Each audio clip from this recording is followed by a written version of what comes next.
بڑے خاک ہو جائیں جل جانے والے، بڑے خاک ہو جائیں جل جانے والے، رہے گا یوں ہی ان کا چرچا رہے گا۔ تو حضور کے بے شمار لوگ آتے رہے اور سرکار کے چرچے کو روکنے کی کوشش کرتے رہے، لیکن سرکار کا چرچا نہ رکا ہے نہ رکے گا۔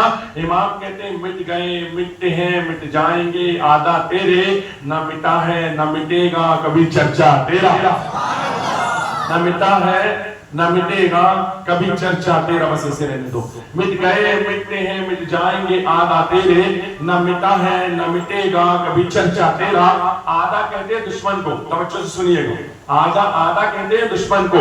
تو امام کہتے ہیں مٹ گئے، تیرے دشمن جتنے بھی تھے سب مٹ گئے۔ تو حضور کے دشمن کون تھے؟ ابو جہل تھا، ابو لہب تھا، عتبہ تھا، شیبہ تھا، ابی بن خلف تھا۔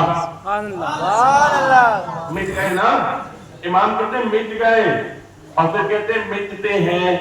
اب جو چرچا روکنے کی کوشش کر رہا ہے، جیسے پہلے والوں نے روکنے کی کوشش کی، تھانوی ہے، گنگوئی ہے، نانوتوی ہے، امبیٹوی ہے، اسماعیل ہے، انہوں نے روکنے کی کوشش کی تو مٹ گئے۔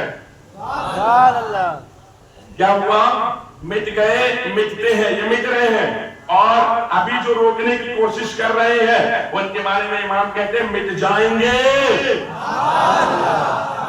مٹ جائیں گے۔ جو حضور کا چرچا روکنے کی کوشش کرے گا مٹ جائے گا، لیکن پھر فرماتے ہیں نہ مٹا ہے، نہ مٹا ہے نہ مٹے گا کبھی چرچا تیرا، نہ مٹا ہے نہ مٹے گا کبھی چرچا تیرا۔